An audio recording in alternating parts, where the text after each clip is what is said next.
Sumainyo ang kapayapaan buhat sa ating Ama sa pamamagitan ng Panginoong Jesucristo. Sa araw po na ito mga kapatid, tayo po muli ay mag-aaral ng salita ng Panginoon. Ngunit bago po tayo magsimula, tayo po muna ay dumako sa isang maikling panalangin. Dakilang Diyos na makapangyarihan sa lahat. Salamat po at kami ay kinahabagan mo at inalaw mo, O Lord, na nakilala ka namin sa pamamagitan ng pagpapahayag mo ng iyong sarili. Kung sino ka, Panginoon, at kung ano, Panginoon, ang iyong mga katangian, at kung gaano kalawak ang iyong kapangyarihan, lalo na po sa mga anak mo na hinirang mo. Ama, nagpapasalamat kami sa araw na ito, at kami, Panginoon, ay binigyan mo ng karapatan na makilala ka ng lubusan sa pamamagitan ng pagpapahayag ng iyong mga salita. Nawa, Panginoon, pagpalain mo ang lahat ng mga nakikinig sa iyong mga salita. Sambahin ka, Ama. Purihin ka sa iyong mga katotohanan. In Jesus' name we pray. Amen. Sa araw po na ito, mga kapatid, ang ating pong paksa ng pag-uusapan ay tungkol po sa ating Panginoon. Ang pamagat po ay The Sovereign God. Alam niyo mga kapatid, mahalaga pong paksa ito sapagkat kung lubusan nating makuunawaan at makikilala ang ating Diyos, ito po'y makakatulong ng malaki sa atin upang mapagbuti po natin ang ating paglilingkod sa Kanya. Meron po tayong mga katanungan tungkol po sa ating paksa sa araw na ito. Ang una, sino ba ang nagpapatakbo sa mga bagay sa mundo ito? O sa mga bagay na nangyayari sa ating paligid? Sino ba ang mas nakapangyayari?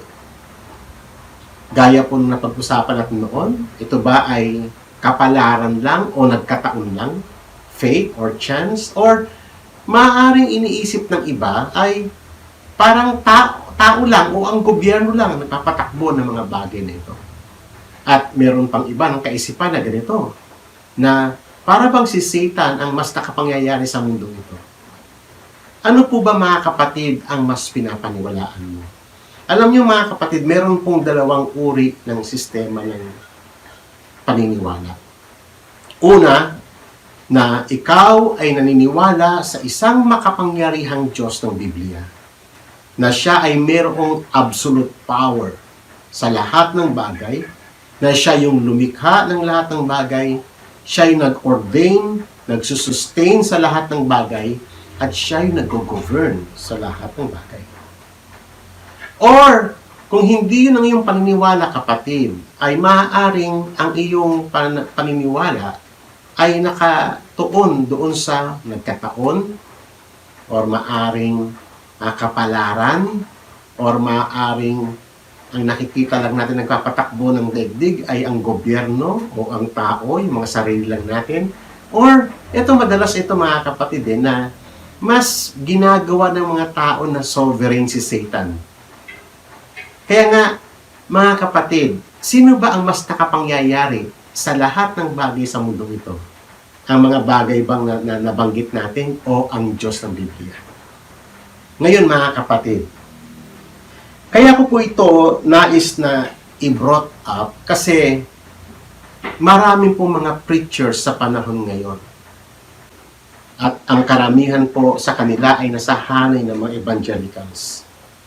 Na bagamat naniniwala sila sa Diyos na lumikha ng lahat ng bagay, but they don't believe about the sovereignty of God. Ano po ba ibig sabihin ng sovereignty? Na ang Diyos ang nagkokontrol ng lahat ng bagay, ang Diyos ang nakapangyayari sa lahat ng bagay. At alam nyo ba, nabasa ko ang marami nilang mga articles at ako'y nagulat, na shock talaga ako. Na sa kanila, sa tingin nila mga kapatid, ay hindi lahat ng bagay ay saklaw ng kapangyarihan ng Panginoon.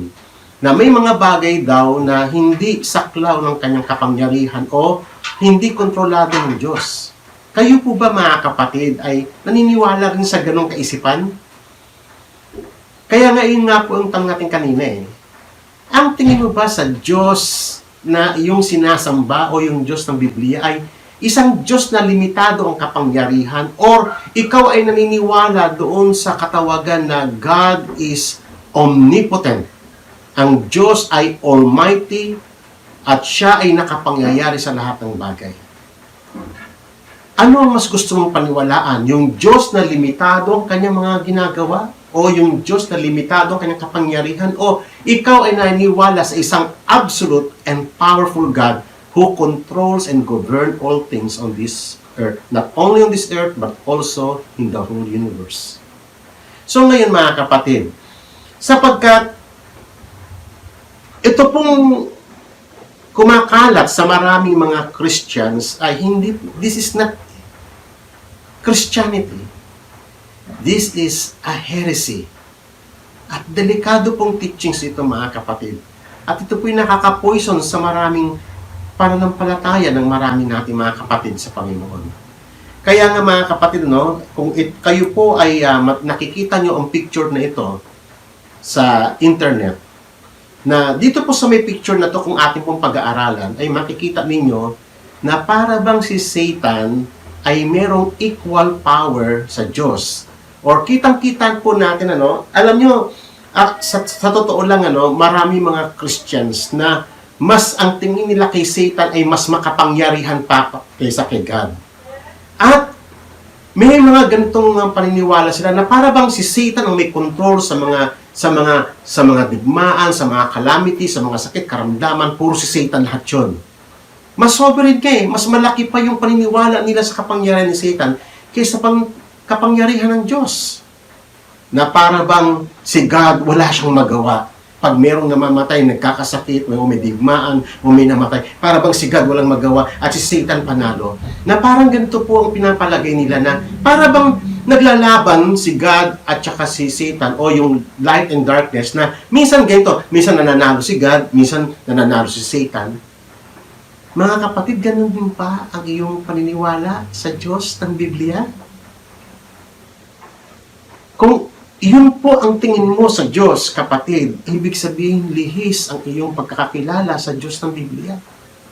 Hindi po ganun ang Diyos ng Biblia. Alam niyo ba mga kapatid, nowhere in the Bible na makikita mo na merong equal power si Satan. Wala, nowhere in the Bible na makikita mo na mas makapangyarihan siya kaysa Diyos. Nowhere in the Bible na makikita mo na si Satan ay talagang sovereign siya. Actually, si Satan, he is nothing. Alam niyo mga kapatid, iyan po yung epekto ng panonood natin minsan, katulad ng Star Wars o iba pang mga movies, na parang naglalaban yung light and darkness. Ang Diyos po natin ay hindi po katulad ng Star Wars. We don't live in a Star Wars universe where the light and darkness sides are perennially clashing against one another in cosmic conflict. We live in a universe where power is overwhelmingly, one-sidedly, and unquestionably on the side of Jesus Christ. Satan is nothing but a dog on a leash. Ganun lang po si Satan sa Biblia. Kung alam niyo ba kung kayo po yung nagbabasa, especially ng Book of Revelation, basahin mo kapatid ng kumpleto ang Book of Revelation. Sino ang may control doon? Si Satan? For example, yung siguro familiar kayo sa Revelation chapter 9, yung si Abaddon, yung fallen star na bumagsak doon at binigyan siya ng susi to open yung bottomless pit at lumabas yung army of locusts. Nakita niyo doon mga kapatid, undoubtedly si Satan yon. Okay? Pero makita mo yung kilos niya, very limited, hindi niya nga pwedeng galawin yung mga may tatak ng Panginoon sa noo yung mga anak ng Diyos. At yung kanyang kapangyarihan, yung doon lang limited lang. Pag sinabi ng Panginoon na hindi ka pa pwedeng kumita ng buhay, papahirapan mo na, hanggang doon lang siya. Amen. Humihingi lang siya ng permiso sa Diyos. Katulad po ng kay Job at ganoon din kay Peter, humihingi lang siya ng permiso. At kung ano lang yung allowed ng Panginoon, hanggang doon lang si Satan. siya po ay hindi kailanman po pwedeng ikumpara sa kapangyarihan ng Diyos. Paano ba na-present ng Biblia si Satan? Ganito po mga kapatid. Sa Mark chapter 3, makikita niyo na siya ay natalian, no? Sa larawan yon. Natalian siya so that hindi siya makakilos, hindi niya magalaw yung mga pinoprotektahan ng Panginoon. Siya ay naka-chain. Sa 2 Thessalonians, dinescribe siya na restrained. Sa Luke chapter 10, subjected. Nakita niyo yung mga demons, ano, nanginginig pa sa Panginoong Hesus. Sabi niya ganyan, kami ba ay itatapon mo sa sa hindi pa namin panahon, na takot sila. Nakita niyo yun mga kapatid. He's so much with the Lord. And then, nakita natin sa may Matthew chapter 28 na in-strip siya ng lahat ng authority. At nakita po natin ang kanyang doom sa may Mark chapter 2. At siya, sa Revelation chapter 3 verse 21, siya ay nagapi na. At nakita natin sa Colossians chapter 2 na paano siya dinisarmahan at pinarado na parang prisoners of war. He is rendered powerless in Hebrews chapter 2. Judged in John chapter 16. Cast out in John chapter 12. Humiliated in Colossians 2. And overcome in Revelation chapter 12 verse 11. Basahin niyo po ang mga teksto na ito. Yan po ang present status ni Satan. He is nothing in this world. He cannot be compared doon po sa sovereignty ng ating Diyos. Wala siyang sovereignty. He moves in a very limited sphere ayon lamang doon sa area na siya inalaw ng Panginoon, serving God's purpose as God's judgment doon sa mga hindi naniniwala sa Kanya o doon sa masasama. Darating po tayo sa panahon na yan.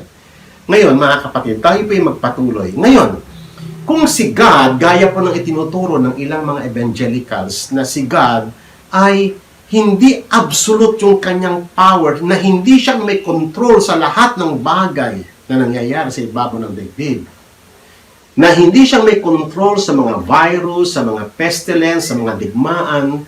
Kung hindi si God ang may control, so ibig sabihin na lumalabas sa doktrina nila na may ibang nagko-control. Either, mas malamang pa nga si Satan sa kanilang pagtuturo Or yung nature, para bang yung nature ay may sarili siyang umiikot ang daigdig o ang universe na para bang may sarili siyang diskarte. Mga kapatid, hindi po ganon. Kasi, kung paniniwalaan mo yung ganong katuruan, so ibig sabihin, yung Diyos ng Biblia ay hindi nakapanipaniwala at hindi mo siya pwedeng pananaligan. For example, ito pong Psalms 121. Alam kong pamilyar ka rito. Ang ganda po nito mga kapatid Ito po ay designed to help yung mga believers na manalig sa Panginoon. For example, saan daw nanggagaling yung tulong natin? My help comes from the Lord who made the heavens and the earth. He will not allow your foot to be moved. He who keeps you will not slumber. Behold, he who keep Israel neither slumber nor sleep. And in verse 5, the Lord is your keeper. The Lord is your shade upon your right hand. The sun will not strike you by day, nor the moon by night. The Lord will protect you from all evil. He will keep your soul. The Lord will guard your going out and your coming in from this time forth, even forevermore. Mga kapatid, kung si God ay very limited ang kanyang kapangyarihan, na hindi kanya kayang iligtas, then yung God na yon ay hindi siya absolute, hindi siya all-powerful, hindi mo siya pwedeng panaligan kasi hindi ka naman niya kayang iligtas. Lumalabas na mali itong verse na ito. Amen po ba? At marami pang mga pangako sa Biblia nalilitaw na mali na hindi ka panipaniwala, katulad doon sa may Psalms 91, ito ang ganda-ganda po nito mga kapatid He who dwells in the secret place of the Most High will abide under the shadow of the Almighty. And I will say to the Lord, my refuge and my strength, my God in whom I trust. For it is He who delivers you from the snare of the trapper and from deadly pestilence. Nakita niyo mga kapatid? Yung mga deadly pestilence na dumarating sa kasaysayan, Spanish flu, cholera, at ngayon yung coronavirus, maraming pang iba. Kung ang Diyos ay hindi siya absolute, kung ang Diyos ay hindi siya makapangyarihan, kung ang Diyos hindi siya sovereign sa lahat ng bagay, then He cannot deliver yung mga nananalig sa Kanya. Isipin niyo mga kapatid. Isipin niyo po na maigi. I-analyze niyo po ang scriptures. Then, He will cover you with His pinions, and under His wings He may seek refuge. His faithfulness is a shield and a bulwark. You will not be afraid of the terror by night, or of the arrows that flies by day, or of the pestilence that stalks in darkness, or of destruction that laid waste at noon. 1,000 may fall at your side, and 10,000 at your right hand, but it will not approach you. So nakita niyo mga kapatid, may control si God eh. Amen pa ba? It will not approach you. Sabi ng Panginoon ng Biblia, you will only look on with your eyes and see the recompense of the wicked. So, ibig sabihin, yung mga bagay na yun, yung mga pestilence na dumarating, hindi yun para sa righteous, kundi para yun sa mga wicked na hindi nananalig sa Kanya at sa mga masama na gumagawa ng mga bagay na labag sa Kanyang kalooban. So, yung mga nangyayari, yung mga pestilence, yung mga digmaan at iba pang mga nangyayari sa mundong ito ng mga negatives ay form of God's judgment for those who do not believe Him, and for the wicked. And that's not intended for the righteous. At si God ang may kontrol ng lahat ng bagay na yun. Amen po ba? So, at marami pa ito mga kapatid. Mauubos ang oras natin kung ako yung papakita ng napakaraming mga gantong verses tungkol sa pagtitiwala sa Panginoon. Dito po makikita natin that God is sovereign. Katulad na lang po sa may Psalms 23. Even though I walk through the valley of the shadow of death, I will fear no evil, for you are with me. Your rod and your staff, they comfort me. Nakita niyo mga kapatid? Amen po ba? So ngayon, what is God's sovereignty? Yan po yung mahalagang tanong. Ano po ba ang pagkakaintindi natin pag sinabi natin, God is sovereign God? The doctrine of sovereignty reveals God's glory, His absolute power, and His dominion over all things. It declares the supremacy of God over all things in the known universe. His kingship, His godhood, and His absolute power. For He is the ruler over all things in the created universe. Ganun po ang ibig sabihin ng sovereign God. Na siya yung nangyayari, siya yung king, siya yung absolute power, siya yung nag-rule at nag-govern ng lahat ng bagay at siya yung nagsusustain. Yan po ang Diyos ng Biblia. Kaya nga, to say that God is sovereign is to declare that God is God. Amen po ba? So ngayon, patuloy po tayo mga kapatid. Gaya po ng verse na ito. In Psalms 103 verse 19, the Lord has established His throne in the heavens, and His sovereignty what? Rules over all. Walang bagay sa mundong ito na hindi subject sa Kanyang paghahari. Walang form of government sa existing na realm na hindi saklaw ng Kanyang kapangyarihan. Lahat ng authority ay nasa ilalim ng Kanyang kapangyarihan, kapatid. Amen? Gaya po ng Isaiah chapter 46, this is very beautiful verse. Verse 9 to 11. I am God, sabi niya. And there is no other. Wala nang iba sa tabi niya.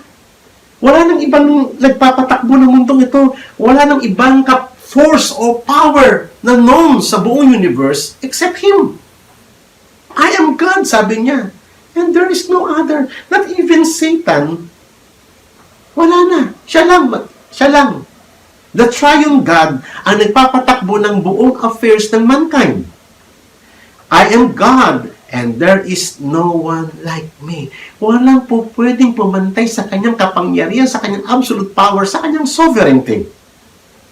Kaya nga mahalagang pag-usapan ito, kapatid. Mahalagang paksa ito para sa atin. Siya lamang yung nag-declare ng end from the very beginning. And from ancient time, which has not been done, saying, my purpose will be established. Kaya kung ano yung sinabi ng Panginoon, ano yung decree niya, magaganap yun at hindi kayang kontrolin yun ng sino pa mang power sa mundong ito. Not even Satan. Satan is just like a dog. Nakatali pala ang ibig kong sabihin. Ganun lang po siya. Kontrolado siya ng Panginoon. Amen? My purpose will be established and I will accomplish all my good pleasure. At ganun ginagawa ng Panginoon ngayon. He is accomplishing all His good pleasure. Lahat na nangyayari rito is exactly nasa paghahari ng Panginoon. At walang bagay na nagaganap sa ibabaw ng mundo na hindi saklaw ng kanyang kapangyarihan. Truly I have spoken, truly I will bring it to pass. As I have planned it, surely I will do it. Kaya nga mga kapatid, lahat ng mga government na nagsasabing walang Diyos at sila ay nagde-declare ng dependency apart from God, then they are doomed for destruction. They will come to an end. Sapagkat ang mundong ito ay sa Panginoon, even the air we breathe, yung soil na ating tinutungtungan, lahat ng dito ay property ng Panginoon. At siya nag-govern ng lahat ng bagay. Kailanman si God ay hindi remote sa kanyang creation. He sustained it and He ruled it. Okay. So, kaya nga mga kapatid, no, ang Diyos natin, tatandaan po natin, our sovereign God is the determiner and governor of all things. Tandaan po natin ang statement na yan. To say God is sovereign is to declare that He is the Almighty, the possessor of all powers in heaven and in earth. He is the possessor of all powers. Walang power, walang authority na hindi galing sa Kanya. Doing all things according to His will, and none can defeat His counsels, nor thwart His purposes, or resist His will. Walang makakakaano sa Kanya, makakakontra sa Kanya. Wala, kapatid. Ang buong kasaysayan, ang buong universe ay tumatakbo doon sa direction na nais niya, kung ano yung naitakda niya from the very beginning, doon ang punta nun, at walang po pwedeng mag-twist nun, sapagkat magaganap ang lahat ng sinabi ng Panginoon. Kaya nga po, isa po yan sa mahalagang paksa ng sovereignty ng ating Diyos. Kung ano yung lumabas sa bibig niya, kung ano ang decree niya, yun ang mga kapangyayari. Amen. So, gaya po ng sinabi sa Isaiah chapter 14, verse 24, the Lord of hosts has sworn, saying, surely, just as I have intended, so it has happened. Gaya po ng sinabi kanya sa Isaiah. Just as I have planned, so it will stand. So, lahat ng decree ng Panginoon is eternal. Lahat ng kanyang itinakda, lahat ng kanyang dineclare, magaganap. Isaiah chapter 14, verse 27, for the Lord of hosts has planned, and who can frustrate it? Meron ba? Meron bang ibang power na po pwedeng makapag-twist ng kanyang dinecree? Or as for His stretched out hand, who could turn it back? Kaya nga ito yung importanteng tanong mga kapatid. At ito po mga kapatid ay mahihirapan pong sagutin yung mga tagapagturo pa man din, mga Kristiyano pa man din, na sinasabi nilang si God ay walang absolute control sa universe. Nakakalungkot po na katotohanan niya. Ang dami po nila mga kapatid. Nagbasa ako ng mga articles nila. Shocking po yung kanilang mga katuruan.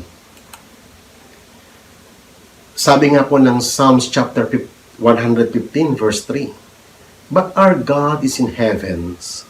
He does whatever He pleases. At walang nakakapag-control sa Kanya. Walang nakapag-tatwart ng Kanyang mga ginagawa. He is doing what He pleases. Psalms 37 verse 5 to 6. For I know that the Lord is great, and that our Lord is above all gods. Whatever the Lord pleases, He does, in heaven and in earth, and in seas, and in all the depths. Nawa, mga kapatid, makatulong ito sa atin, para malinawan tayo. Kung ikaw maniniwala ka rin lang sa Diyos, maniwala ka na sa Diyos na nakapangyayari sa lahat. At iyan po ang totoong Diyos ng Biblia. Job chapter 42 verse 1 to 2. Then Job answered the Lord and said, I know that you can do all things and that no purposes of yours can be thwarted. Amen. So ngayon, tatandaan po natin, si God ang rulers ng lahat ng hari sa ibabaw ng daigdig. At siya yung governor of all things in this known universe. To say God is sovereign is to declare that He is the governor among the nations, setting up kingdoms, overthrowing empires, and determining the course of dynasties as pleases Him best. So, hindi po porque ito ay communism o anong pang form of government ito, socialism o democratic form of government, hindi po yun ang issue. Ang lahat ng authority, ang lahat ng government ay galing din sa Kanya at subject sa Kanyang rule. Subject sa Kanyang dominion. Kaya nga, dapat mong maintindihan, kapatid, na ang lahat ng mga hari, ang mga abuse na ginagawa ng ilang mga nasa politiko o politika, mga namamahala sa kasalukuyan, lahat sila ay mananagot sa Panginoon sapagkat siya ang pinagmumulan ng lahat ng authority at lahat ng iyon ay subject sa kanyang government. So ngayon, alam naman natin mga kapatid, sa kasaysayan, even sa may Bible, nakita natin marami ng mga nag-rise na empire, mga powerful kings, pero bumagsak din sila.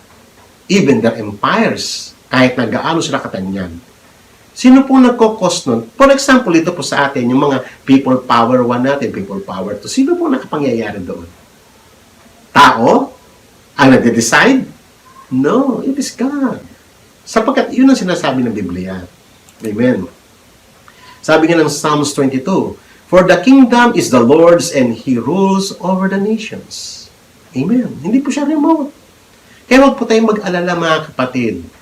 So, intindihin lang po natin mga kapatid na ang Diyos ang may kontrol ng lahat ng bagay. They are all answerable to God. Lahat ng mga abusado, mga politiko. Pero lahat ng mga nasa kapangyarihan na ginagawang tama, they will be rewarded. Amen. Psalms 47, For God is the King of all the earth, sing praises with understanding. God reigns over the nations, God sits in His holy throne. And in Revelation chapter 1, verses 4 to 5, And from Jesus Christ, the faithful witness, the firstborn from among the dead, the ruler of the kings of the earth. Amen. So ano nyo mga kapatid, ano? Ito is very important po kasi itong mga teksto na to. Kasi one time, may nakadiskurso yung anak ko na si Josiah, may nakadiskurso siya na isang prominenteng Christian na lawyer. Talagang magaling din eh. Talagang nakipagdiskurso siya na tungkol sa paghahari ng Panginoon, ng kanyang paniniwala na hindi pa daw naghahari si Christ ngayon. Some future time pa daw sa kanyang muling pagbabalik pa. So ang lumalabas ngayon na yung mga tao, yung mga itong mga government ngayon is para bang loose, hindi siya kontrolado ng kapangyarihan ng Diyos. Kayo po ba naniniwala sa ganon? Ganon ba ang pagkakaintindi niyo sa Diyos ng Biblia? Kasi pag ganun pananaw mo kapag ibig sabihin, lumalabas na ang Diyos na iyong sinasampalatayanan ay hindi siya sovereign God. Amen? Pero sa mga teksto na to, malinaw na malinaw na si Jesus ang hari ng mga hari sa lahat ng mga hari sa ibang daigdig. Kaya nga, tinatawag natin siyang King of Kings and Lord of Lords. Halos lahat ng mga simbahan, pati mga hindi naniniwala sa sovereignty ng Panginoon, nilalagay nila yung banner na yun, King of Kings and Lord of Lords. Tapos, ang future time pa. Ikaw ba maniniwala ng ganun, kapatid? Or paniwalaan mo yung Diyos ng Biblia na siya ay absolute ruler, siya yung governor of all things, siya yung sovereign God na nag-rule mula noon magpahanggang ngayon, mula nung siya ay nag-resurrect, umakyat siya sa kanan ng Ama. Para ano? Bakit siya lumuklok sa kanan ng Ama? To rule At makikita niyo sa Revelation chapter 6, nag-rule siya. Nung sinira niya yung mga seals, ipinakita doon yung kanyang kingship.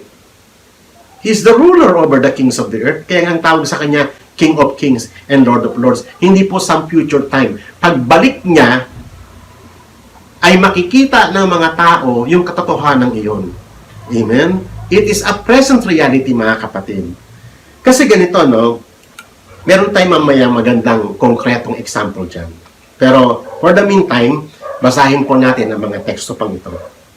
Revelation chapter 19, verse 16.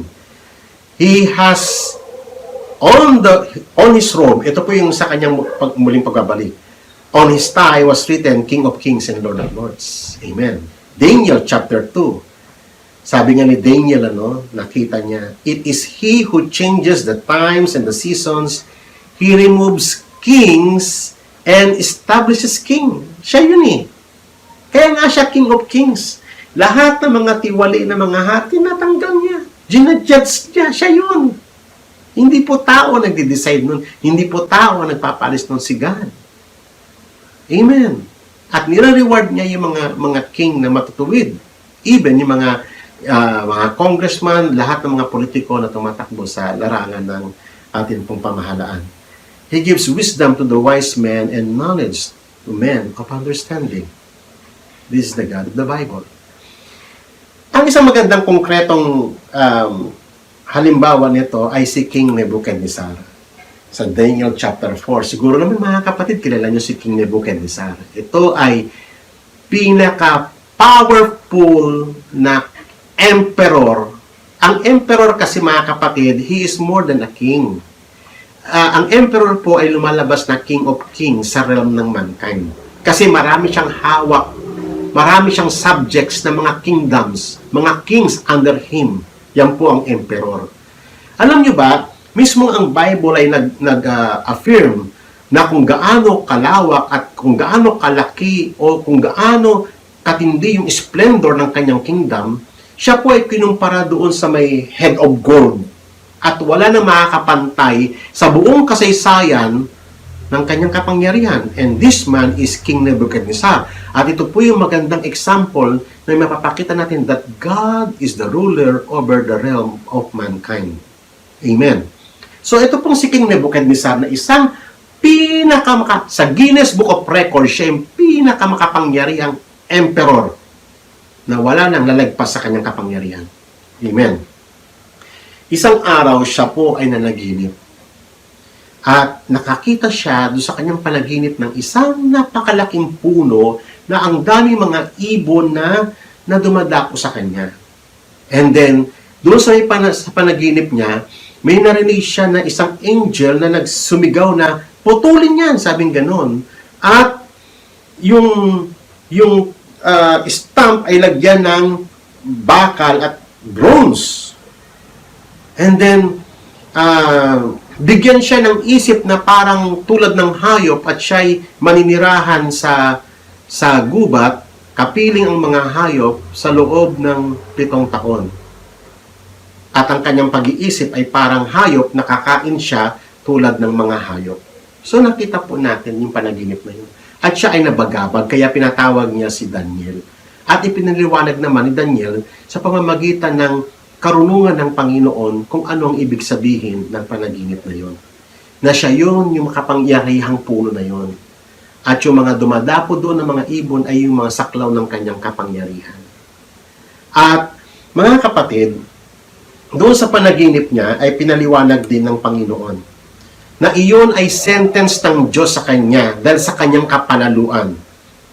Tulad din ng ilang mga nasa kapangyarihan ngayon ay nalalasing sa kapangyarihan na akala nila wala ng katapusan ng kailang kapangyarihan. Akala nila nag-rule sila by themselves lang na para bang hindi sila answerable sa Panginoong Diyos. Ganon din si King Nebuchadnezzar. Akala niya sarili niyang splendor yon. Kaya dumating ang time siya ay pinalo ng Panginoon at matinding palo ang binigay ng Panginoon sa kanya.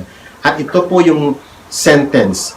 This sentence is by the decree of angelic watchers and the decision is a command of the holy ones in order that the living may know. Ito po ang message, ito po ay nabanggit in the same chapter 3 times.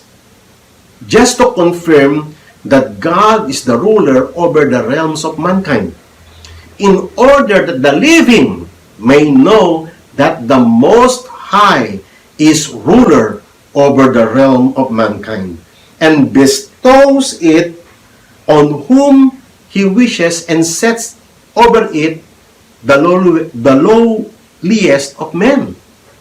So, ibig sabihin, ang kapangyarihan ay nasa kamay ng Diyos. Yung mga tumatakbong mga politiko, mga kapatid, ay si God pa rin nagde-decide. Bagamat tayo, may mga voting system tayo, pero si God pa rin ang nakapangyayari. Kung sino ang luluklok, kung sino ang... Amen. Kaya nga po yung wonder ng predestination eh. Nakapagtataka na how come na hindi nababiolate ng Panginoon yung free will of men, and yet lahat ng iyon ay nasa foreknowledge ng Diyos. Amen. So, ibang paksa po natin pag-uusapan yung predestination. For the meantime, mga kapatid, ipagpatuloy po natin. So, while the word was in the king's mouth, a voice came from heaven saying, King Nebuchadnezzar, to you it is declared. Ito na po yung kaganapan nung panaginip niya. After na may paliwanag ni Daniel, exactly a year after, habang siya ay naglalakad sa kanyang terrace, nakita niya yung splendor ng kanyang kingdom. Sabi niya sa sarili niya, ako yun, ako gumawa nito. At doon na ginawad ng Panginoon yung verdict. Natupad yung pinangako ng Panginoon na judgment sa pamamagitan ng kanyang panaginip. Habang siya pa lamang nagkasalita, nagbabrag yung kanyang kayabangan. Akala niya siya yun. And then, yun na, may voice from heaven saying, King Nebuchadnezzar, to you it is declared, sovereignty has been removed from you, and you will be driven away from mankind, and your dwelling place will be with the beasts of the field. You will be given grass to eat like cattle, and 7 periods of time will pass over you. So, nakita nyo, no? Lahat precise. Kung ano yung mangyayari sa kanya, kung ano yung kakainin niya, kung hanggang kailan matatapos yung judgment na yon, ay binanggit ng Panginoon. Walang makapagtatuwart ng kapatid. Kung ano yung dinikri ng Panginoon, that is the God of the Bible. A sovereign God. Hindi po si Satan ang may kagagawa nito. Si God. Amen.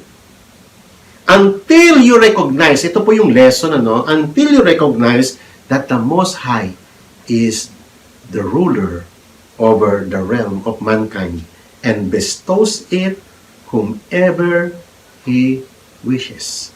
3 times in the same chapter, Daniel chapter 4, binanggit ang mga talatang ito upang makita lamang natin na si God ang nag-rule sa realm ng mankind, hindi lamang yung tao na inaakala natin.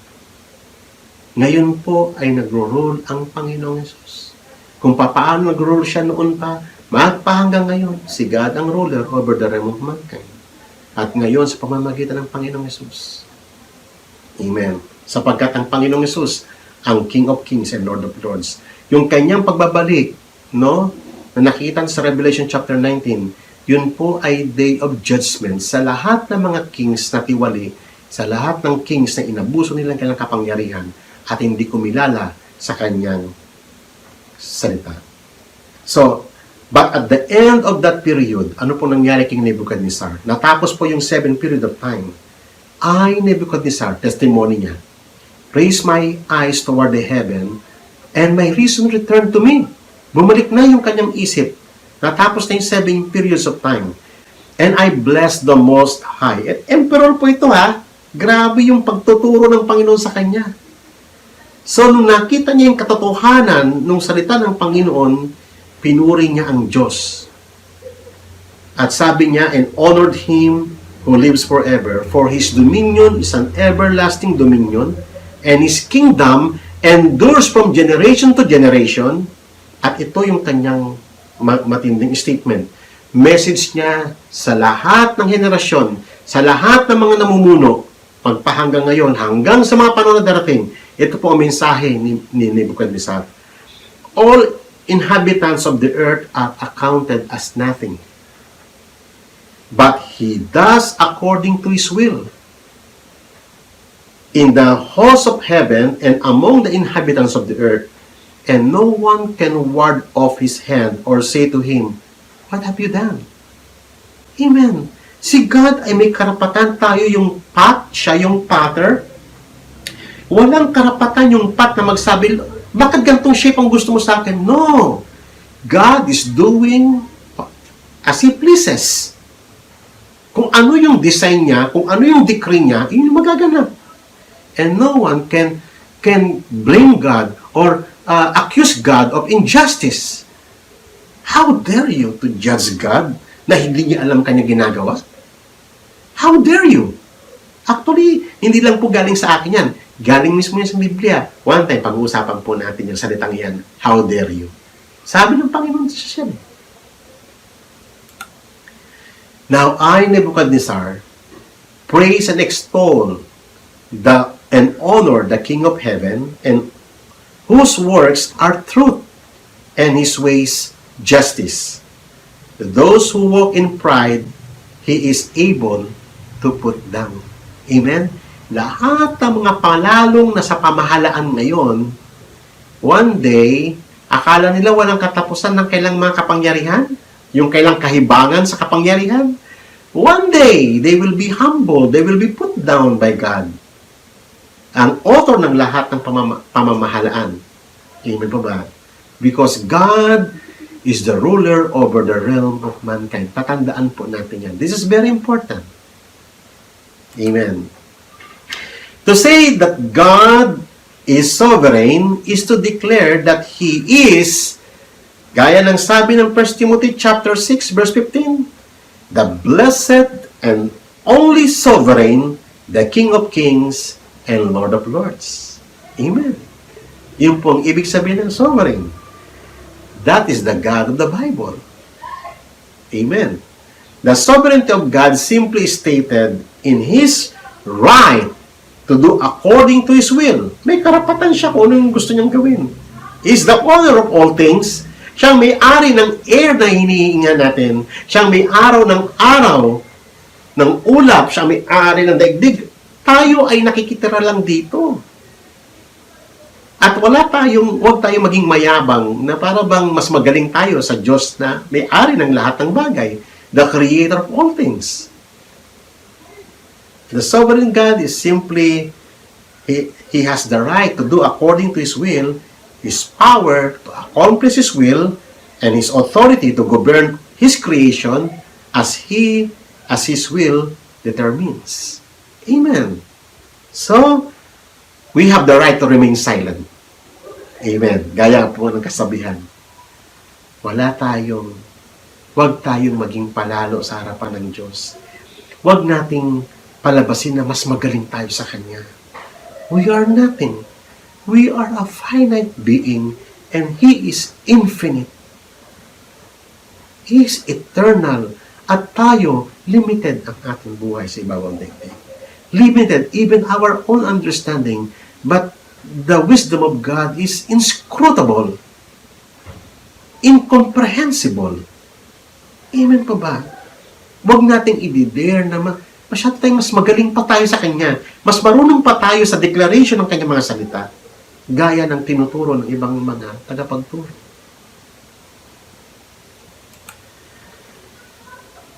And in Jeremiah chapter 18, verse 7 to 10, at one moment, I might speak concerning a nation or concerning kingdom. Kita mo ito mga kapatid ha? Sabi ng Panginoon, pag sinabi ng Panginoon, i-uproot ko yan, ipupull down ko yan, o i-destroy ko yan, sabi ng Panginoon. And if that nation against which I have spoken turns from it evil, then may kapangyarihan din ang Diyos na bawiin niya yung kanyang banta.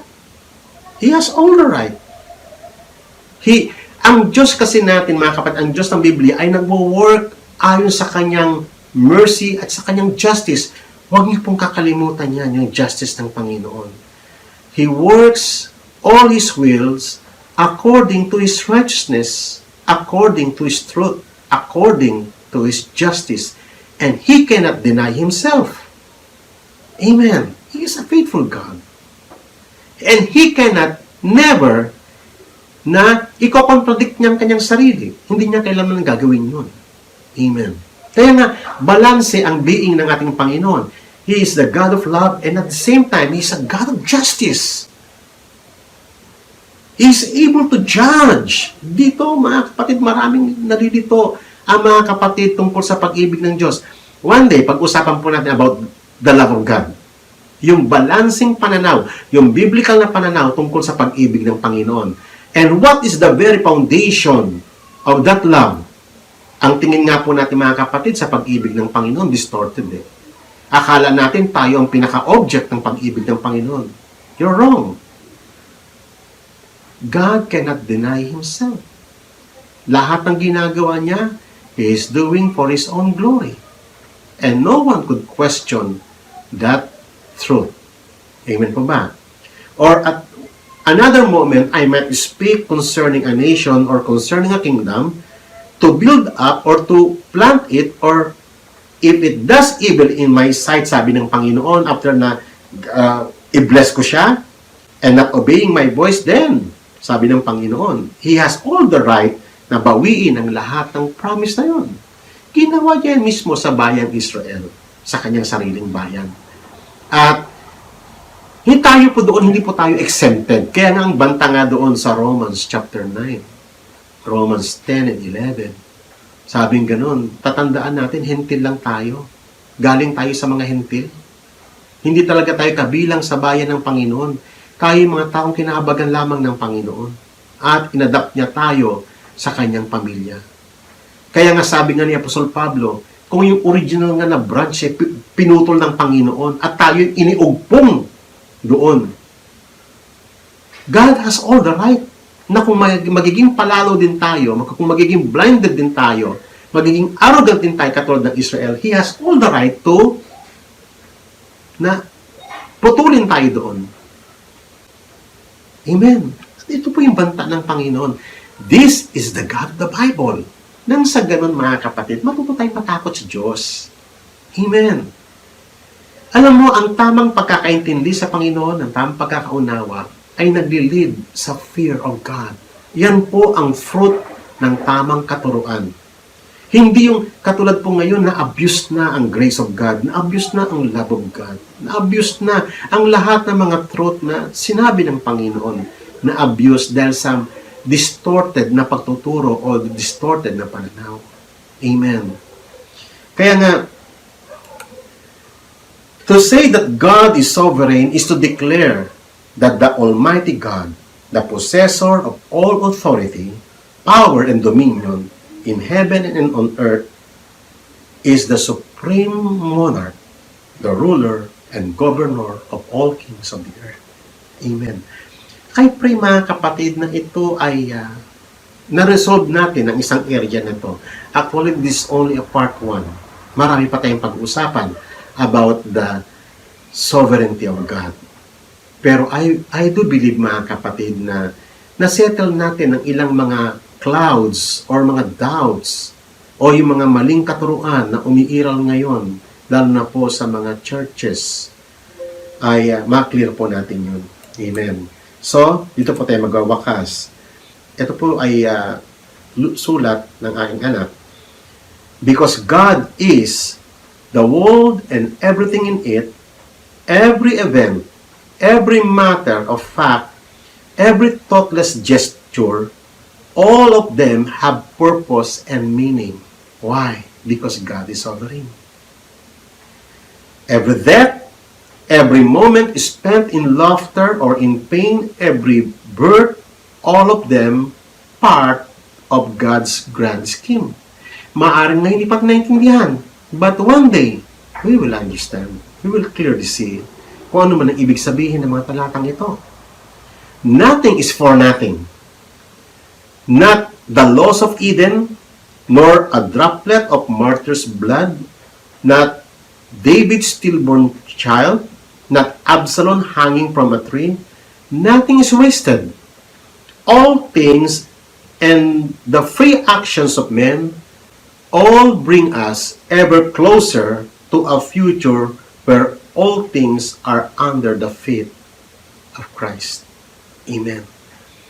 Doon papunta ang lahat ng kasaysayan. Lahat ng naganap mula noon, ngayon, hanggang sa mga darating, lahat ng iyon ay papunta doon sa kung ano yung decree ng Diyos. Kung ano ang lumabas sa bibig niya, kung ano yung mga dinetermine niya, doon papunta ang lahat. And this is our sovereign God. This is the God of the Bible. Amen. So I pray na ako'y nakatulong sa inyo sa araw na to. Tayo po'y manalangin. Ama, salamat po sa iyong pagtuturo. Salamat po sa iyong katotohanan. May you bless us, and may you keep us, and may you sustain us, Father God. Thank you for all your truths. Thank you for revealing yourself to us. May your name be glorified in our midst. Bless us, and bless your people. Bless your church. In Jesus' name, amen.